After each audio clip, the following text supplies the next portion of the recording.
Unsere Panamerikaner-Reise nimmt eine für uns unerwartete Wendung, denn im Gegensatz zum ursprünglichen Plan ist es Zeit, das Kapitel Mexiko vorerst zu schließen. Im schlimmsten Fall blockieren wir hier alles und dann sehen wir mal weiter.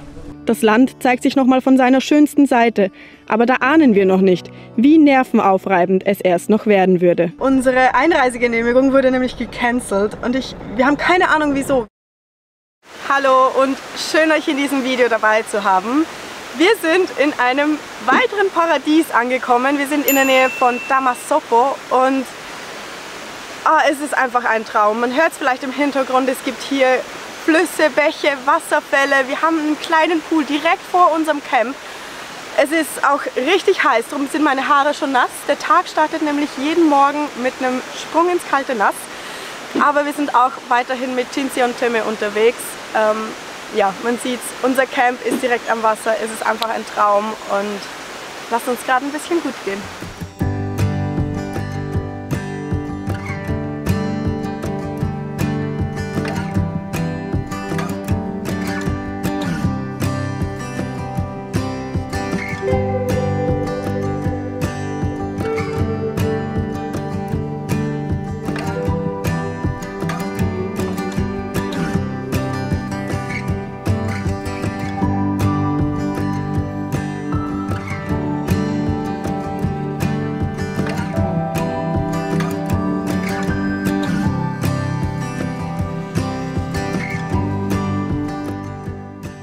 Und mir ist schon aufgefallen, dass Jason einen neuen Haarschnitt hat.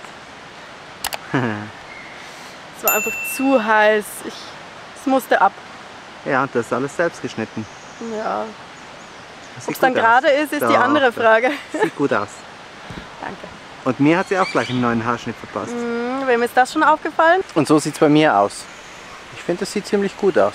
Also, ganz okay. Das sagst du jetzt, weil ich neben dir stehe. Nee, das passt schon. Bei der Hitze passt. Close your eyes, hear the voice within calling. This heavy load got under your skin. All in, you got the white knuckles holding on it tight, keeping your feelings bottled up inside. Egal wo man hingeht, man hat gefühlt jedes Mal wieder was Neues und eine neue schöne Ecke zu entdecken. Aber ja, wir wollen den Tag mal langsam angehen lassen und in unserem Camp wartet noch was auf mich vor allem. Cinzia gibt eine Yoga-Session und ja, darauf freue ich mich schon besonders.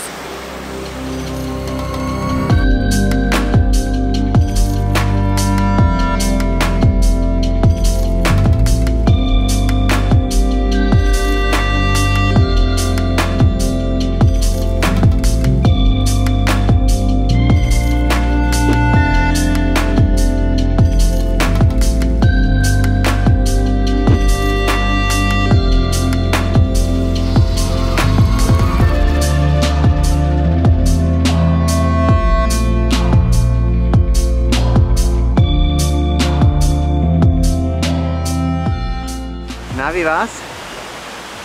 Oh, es war ein Traum. Erholt?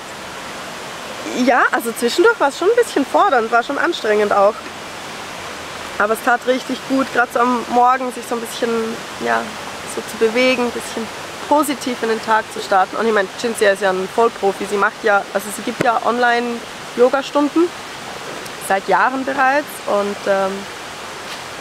ja, wenn man mit einem Profi in den Tag mit Yoga starten kann, was will man mehr? Ja. Aber eben, es war nicht nur entspannend und es ist ganz schön warm geworden. Ich glaube, wir müssen jetzt einfach mal ins Wasser hüpfen und uns Einmal abkühlen. in den Swimmingpool, in unserem privaten. Und in unseren privaten Swimmingpool und dann kommen die Mango-Smoothies, aber eins nach dem anderen.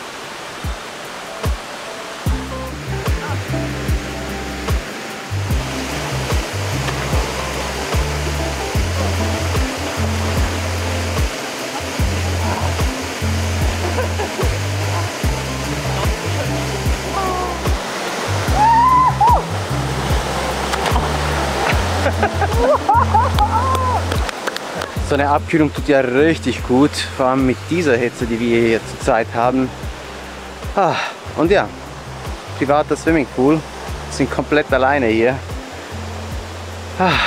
Naja, und jetzt Jetzt geht's zur nächsten Morgenroutine, denn wir haben noch ein paar letzte Mangos. Mango-Smoothie.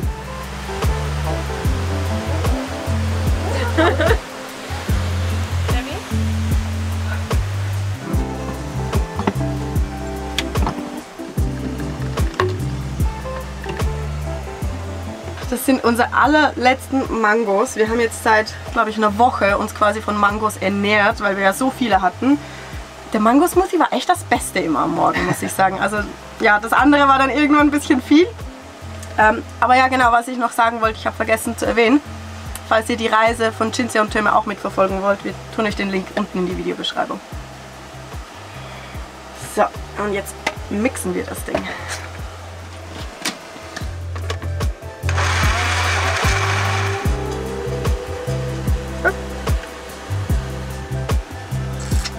Bisschen gekleckert.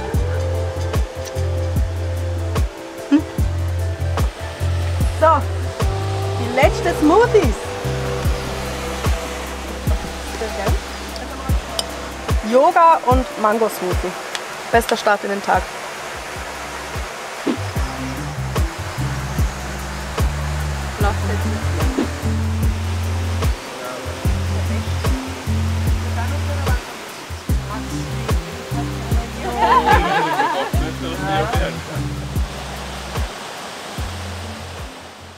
Bevor es mit dem Video weitergeht, möchten wir uns bei unserem heutigen Sponsor CyberGhost bedanken. Im Alltag, aber auch beim Arbeiten wollen wir uns vergewissern, dass unsere Verbindung auch immer sicher ist und unsere Daten auch nicht in falsche Hände geraten. Und deshalb nutzen wir den VPN von CyberGhost. Der VPN von CyberGhost stellt sicher, dass unsere IP-Adresse verborgen und all unsere Daten durch den verschlüsselten VPN-Tunnel geleitet werden.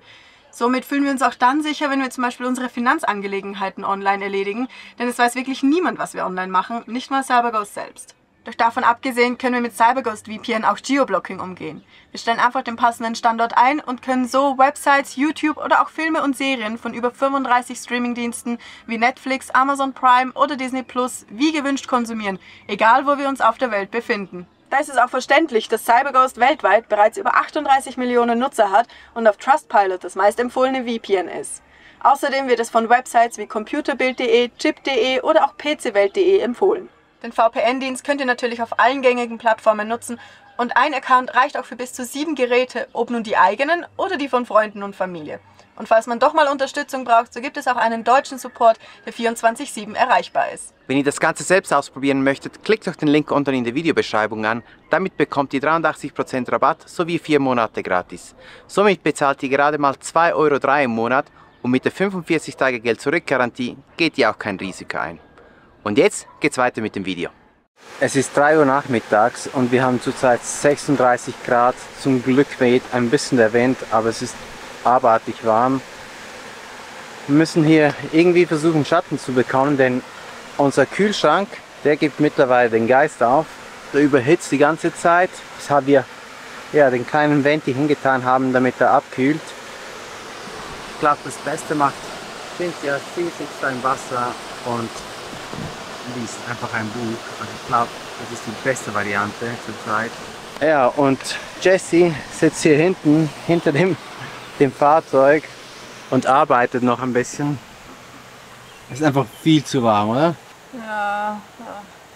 Sieht wahrscheinlich auch recht traurig aus, wie ich hier hinten sitze, aber hier ist echt so irgendwie so ja, hier, der beste Schatten. Ja, ist genau. halt Hier ist ein Wind auch noch, ganz wenig. Ja, warme Luftstöße eher. Ja, und Töme, der ist im Van drin, der arbeitet auch noch. Bei dem sieht es wahrscheinlich auch nicht anders aus. Ich schau mal, ob ich da einfach... Ich filme einfach mal rein. Ja, der arbeitet auch fleißig. Ja, wir versuchen alle irgendwie die Zeit rumzukriegen, bis es endlich wieder abkühlt. Und ja, es hilft nichts anderes, als immer wieder ins Wasser reinzuspringen. Ja.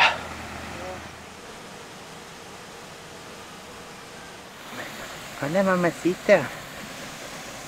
Ja, hallo. Willst du die Geschichte von diesem Hund erzählen? Ja, der Hund hat eine lange Geschichte. Länger als wir nämlich erst dachten. Wir sind angekommen an diesem Platz und da kam sie, gleich am ersten Tag, kam sie immer wieder vorbei und sie hatte so einen Bauch, also so einen Bauch. Ja, und eines Abends war sie auf einmal ganz schlank. Und sie ist vorher immer unter unseren Autos gelegen, im Schatten und hat bei uns getrunken. Ja, und auf einmal hat sie hier, was sind das, 10, 15 Meter von hier, in der Höhle ihre Welpen bekommen. 7 Stück waren es, oder? 7 Stück sind es, ja. Also 7 haben wir gezählt.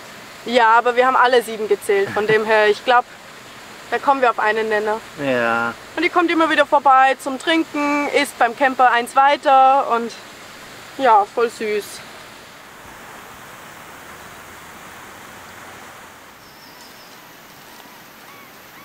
Mittlerweile ist 7 Uhr. Es ist ein bisschen runtergekühlt, aber ja, auf 35 Grad, also nicht wirklich erfrischend. Und wir haben einen kleinen Kollateralschaden. Leider hat die Bohnenpaste die Temperaturschwankungen unseres Kühlschranks nicht überlebt. Wir haben nämlich heute das letzte Abendessen mit Cinzia und Temme. Sie fahren in den Süden und wir fahren in den Norden. Unsere Routen sind ab hier unterschiedlich. Und wir wollten klassisch Quesadillas machen, aber ja, eben die Bohnenpaste fehlt und damit macht es auch nicht so viel Sinn. Und wir sind schon viel länger hier, als wir dachten. Also ist auch sonst nicht mehr so viel zu essen da. Also gibt es Reste und Pasta. Ja, Pasta mit Thunfisch und ein paar Oliven, die ich noch gefunden habe. Ja, man muss halt improvisieren, aber ich glaube, heute Abend geht es auch mehr um die Gesellschaft, als um das, was auf dem Teller liegt.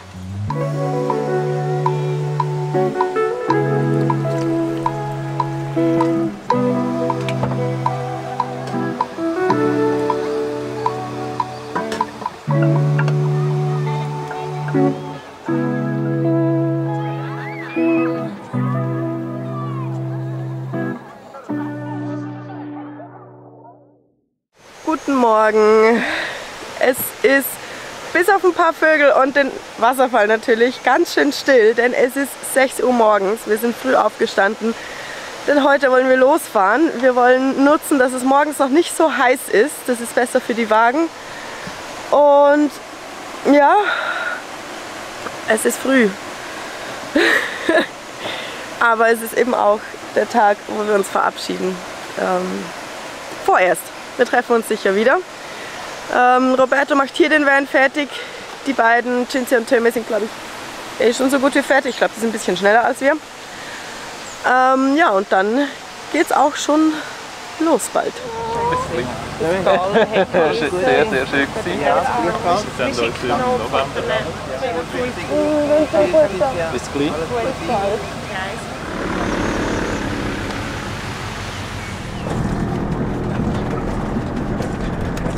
Ach ja, schade, dass das heißt, dass wir uns jetzt auch verabschieden mussten. Einen kleinen Teil fahren wir jetzt zusammen, bis Rio Verde heißt das, und dann fahren sie eben in den Süden und wir in den Norden. Ja, ich weiß, waren das 10 Tage, knapp 2 Wochen? Es war gar nicht mal so lang die Zeit, die wir jetzt zusammen unterwegs waren, aber halt immer wieder hier in Mexiko und ja. Sehr schöne Zeit. Ist jedes Mal eine sehr schöne Zeit, ja. Und darum freuen wir uns auch, dass wir das bald wiederholen können. Mehr oder weniger bald. Ja, wir haben noch gewisse Projekte mit ihnen zusammen. Stimmt. Wir freuen uns schon riesig. Ja, bis dahin wünschen wir natürlich gute Weiterreise und wir freuen uns bis bald.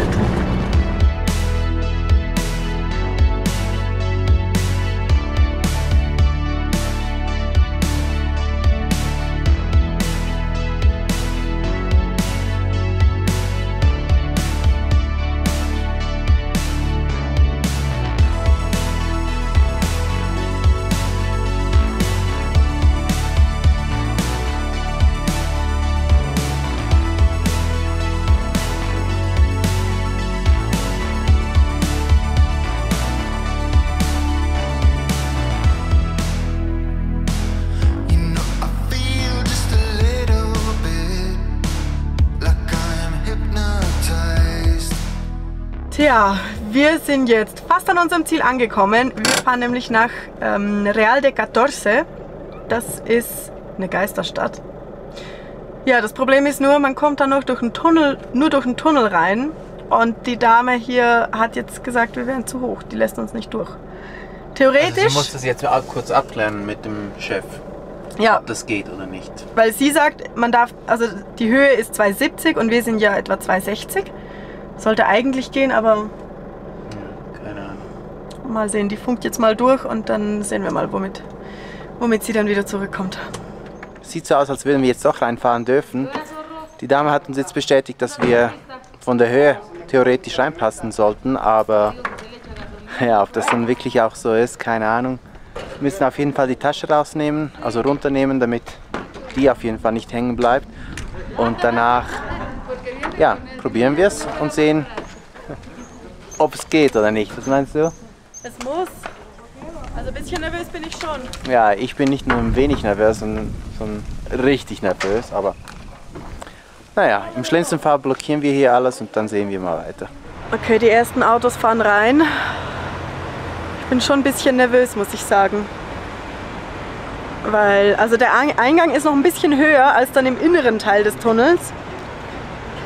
Und ja, es kann ganz schön in die Hose gehen. Aber sie meinen, wir sollten passen. Also, naja, mal sehen.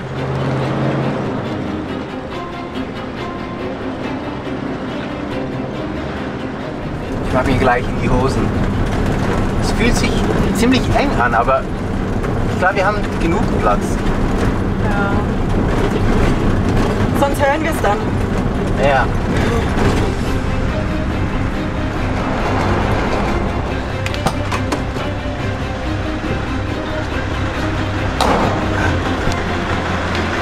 Okay, ich muss nachsehen.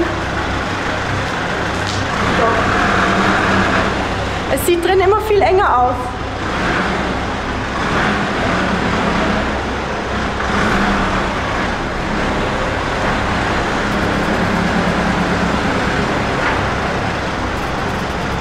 Okay.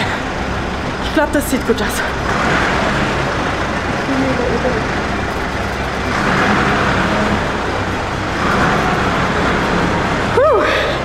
Mit so einem Abenteuer hatten wir nicht gerechnet.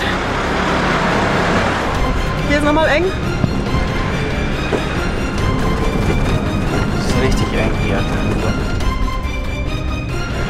Es wird schon.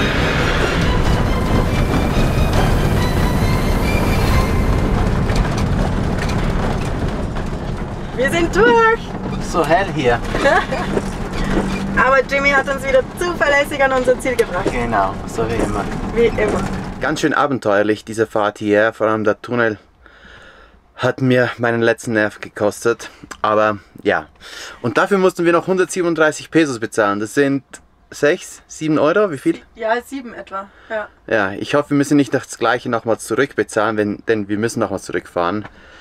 Ja, aber jetzt gibt es zuerst mal Frühstück, denn wir sind ziemlich hungrig, oder? Ja. Nimmst du mich beim Naschen auf? schnabulierst schon. Boah, ich glaube, wir haben hier letztens Knoblauch geschnitten, man merkt. Ja, auf jeden Fall gibt es jetzt den Snack. Wir tanken ein bisschen Kraft, weil es war schon ganz schön anstrengend, die Fahrt hierher. Und dann geht's in die Geisterstadt Real de 14.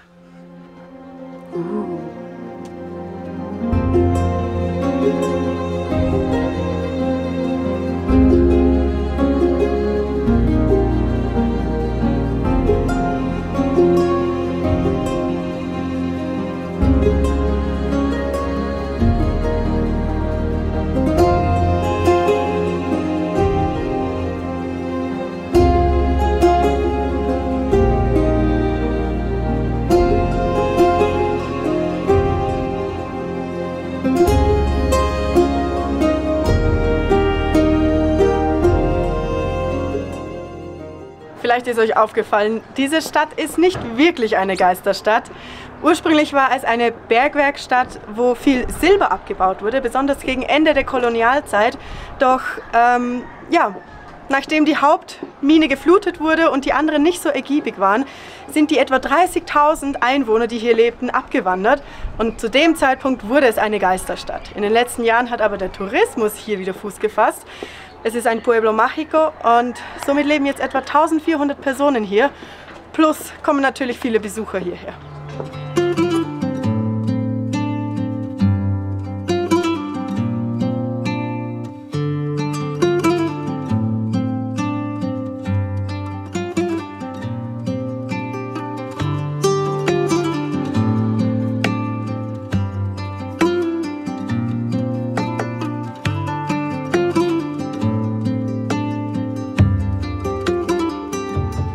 Und wenn ihr euch fragt, wieso ich mit dem Hemd unterwegs bin bei dieser Hitze und komplett außer Atem, wir sind hier auf über 2700 Meter hoch. Die Luft ist ganz schön dünn. Heute Morgen waren wir noch auf, was waren das, 300? Ja, 400 Höhenmeter? Irgend sowas. Ja, das merkt man halt schon. Und die Sonne, die knallt richtig runter. So, ich muss ein bisschen Luft holen.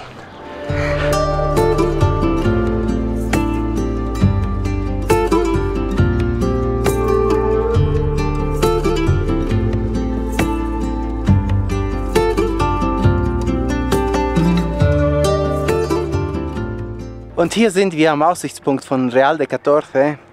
Ja, ursprünglich hieß das ein wenig anders. Ich muss es leider vorlesen, denn das ist ein bisschen komplizierter. Es hieß nämlich Real de Minas de Nuestra Señora de la Limpia Concepción de Guadalupe de los Álamos de 14. Einfach, oder?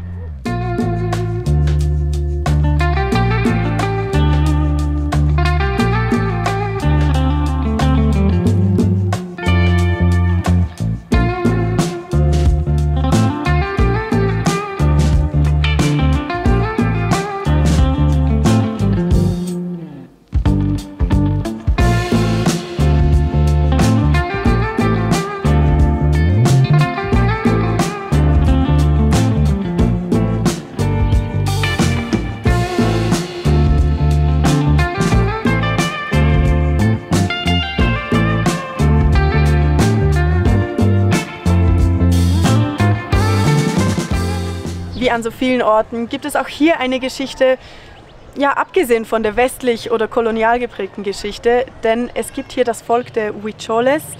Einer dieser Berge hier ist für sie, ich weiß nicht ob heilig, aber hat eine große Bedeutung. Es gibt den Berg El Quemado, was so viel heißt wie der Verbrannte. Und das ist der Berg oder der Ursprung von Großvater Feuer. Und deshalb kommen auch sie einmal im Jahr hierher und besteigen den Berg, weil er so eine Bedeutung für sie hat.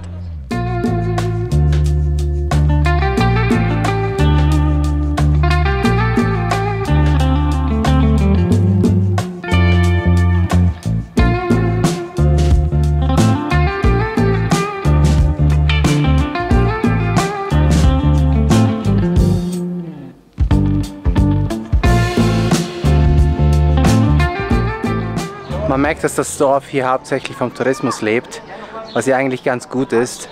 Was ich halt nicht so mag, ist, wenn wir die ganze Zeit irgendwo reingezogen werden. Es sind überall Pferdetouren, Jeep-Touren, die gemacht werden und ist irgendwann mal auch ein bisschen anstrengend, aber ja, verständlich, ja, die Leute müssen hier auch leben. Aber ansonsten, ja, die Stadt, also das Dorf, richtig cool, also hat mir richtig gut gefallen. Und ich glaube, das war es auf jeden Fall wert, hierher zu kommen. Ja, wir laufen jetzt mal zum Van zurück und dann schauen wir weiter.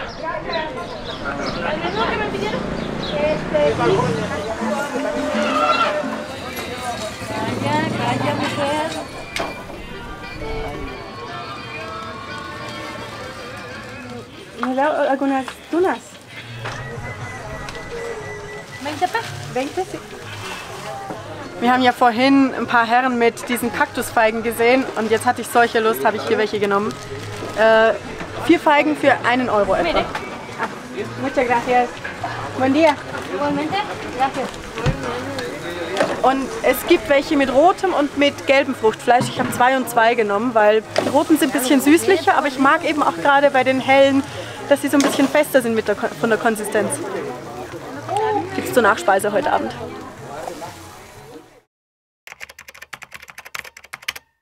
Guten Morgen! Hier auf diesem wunderschönen Parkplatz haben wir übernachtet. Nein, ganz so schlimm war es gar nicht. Also es war auf jeden Fall ruhig.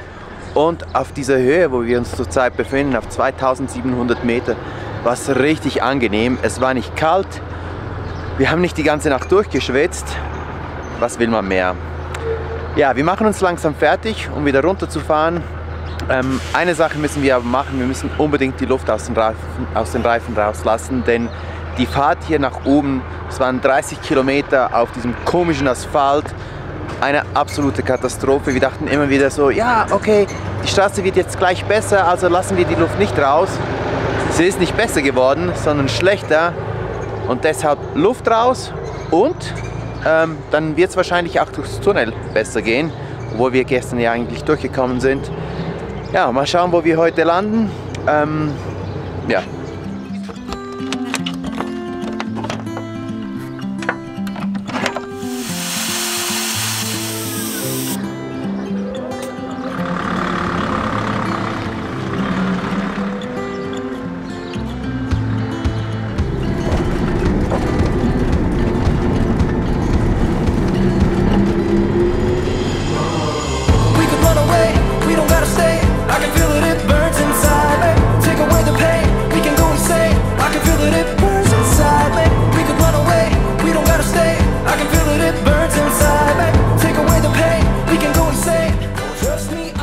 Kurzer Zwischenhalt. Wir sind nämlich wieder auf Asphalt und das heißt, wir können die Reifen aufpumpen.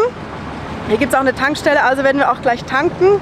Und wir nutzen die Luftstation von hier, denn ja, so gut unser Kompressor auch ist, es geht doch ein bisschen schneller, immer so an der Tankstelle. Roberto geht schon hoch, bringt auch die Sandbleche hoch und auch die Tasche kommt wieder nach oben, die wir ja wegen des Tunnels runtergenommen hatten.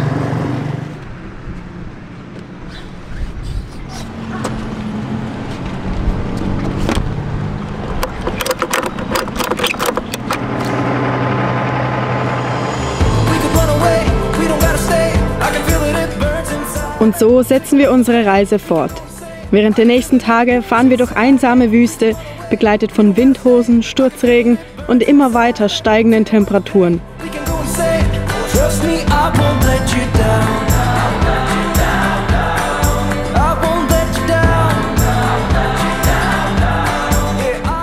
Nach einem Zwischenstopp in Monterey geht es dann an die letzten Kilometer in Mexiko und unsere Zeit hier zieht noch einmal an unserem mentalen Auge vorbei, bevor wir das Land verlassen.